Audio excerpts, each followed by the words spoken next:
Hello friends, আসসালামু আলাইকুম। আশা করি সবাই ভালো আছেন, সুস্থ আছেন।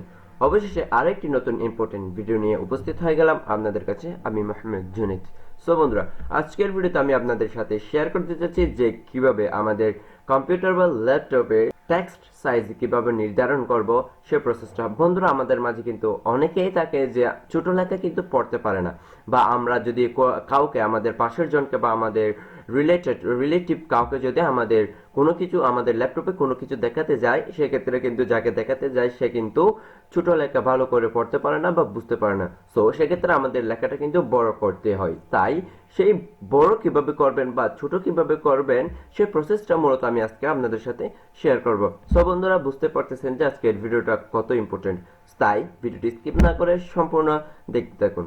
সো বন্ধুরা, চলুন আমাদের মূল ভিডিওটি শুরু করা যাক। সো বন্ধুরা, কম্পিউটার বা ল্যাপটপের টেক্সট সাইজ নির্ধারণ করার জন্য আমাদেরকে অবশ্যই সেটিংসে যেতে হবে। সো আমি সেটিংসে চলে আসলাম। সেটিংসে চলে আসার পর আমাদের সামনে এই ইন্টারফেসটা, অর্থাৎ এই ইন্টারফেসটা শো হলে এখান থেকে আমরা বাম পাশ থেকে যে অপশনগুলো দেখতে পাচ্ছি, এখান থেকে একদম নিচে এসে অ্যাক্সেসিবিলিটি যে অপশনটা রয়েছে আমাদেরকে এইটাতে প্রেস করতে হবে। সো বন্ধুরা, আমি ক্লিক করলাম। ক্লিক করার পরে একদম প্রথমেই দেখতে পাচ্ছি আমরা টেক্সট সাইজ। সো বন্ধুরা, আমরা এই টেক্সট সাইজ অপশনে প্রেস করে দিলাম। সো বন্ধুরা, প্রেস করে দেওয়ার পর আমরা এখানে দেখতে পাচ্ছি টেক্সট সাইজ প্রিভিউ, অর্থাৎ এখান থেকে আমরা আমাদের টেক্সট সাইজটা ছোট বা বড় করব। সো বন্ধুরা, এখান থেকে আমরা আমাদের টেক্সট সাইজটা নির্ধারণ করব। এই যে আমরা দেখতে পাচ্ছি আমাদেরকে কিন্তু এ দ্বারা ডাইরেকশন দেওয়া হয়েছে। এদিকে ডান পাশে নিয়ে গেলে কিন্তু আমাদের লেখার সাইজটা, আমাদের ডেস্কটপের লেখার সাইজটা কিন্তু বড় হয়ে যাবে, আর যদি আমরা ডান পাশে নিয়ে আসি সো আমাদের লেখার সাইজটা কিন্তু ছোট হয়ে যাবে। সো বন্ধুরা, আমরা দেখি কিরকম হয়। সো এখন কিন্তু আমার ডেস্কটপের লেখার সাইজটা রয়েছে 112তে। সো বন্ধুরা, আমরা এর থেকে একটু বড় করে দেখি আমাদের লেখার সাইজটা।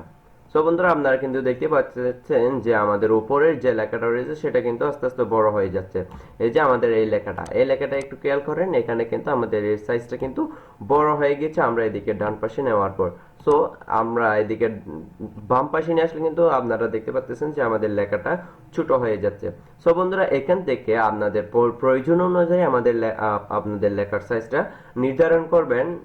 দেন অ্যাপ্লাইতে কিন্তু প্রেস করে দিতে হবে। অ্যাপ্লাইতে প্রেস করে দিতে হবে। এই যে ডান পাশে অ্যাপ্লাই রয়েছে, এই অ্যাপ্লাইতে প্রেস করে দিতে হবে। সো বন্ধুরা, আমি অ্যাপ্লাইতে ক্লিক করে দিলাম। সো অ্যাপ্লাইতে ক্লিক করার পর সামটাইম ওয়েট করতে হবে আমাদের। সামটাইম ওয়েট করার পর দেখতে পাবেন যে আমাদের ল্যাপটপের বা ডেস্কটপের প্রত্যেকটা জায়গায় জায়গায় যে লেখাগুলো রয়েছে সব লেখা কিন্তু কি হয়ে যাবে, বড় বা ছোট হয়ে যাবে, অর্থাৎ আপনি যে সাইজে নির্ধারণ করেছিলেন সেই সাইজটা কিন্তু হোল্ড করে নেবে। সো বন্ধুরা, এই হচ্ছে আমাদের আজকের ভিডিওটি ভালো লাগে অবশ্যই একটি লাইক করবেন এবং আপনাদের গুরুত্বপূর্ণ কমেন্ট করতে কিন্তু ভুলবেন না। এবং এইরকম টেক রিলেটেড আরো ইনফরমেটিভ এবং ইম্পর্টেন্ট ভিডিও পেতে আমাদের চ্যানেলটিকে সাবস্ক্রাইব করে পাশে থাকা বেল আইকনটি প্রেস করে রাখুন। সো সবাইকে ধন্যবাদ। আসসালামু আলাইকুম ওয়া রাহমাতুল্লাহ।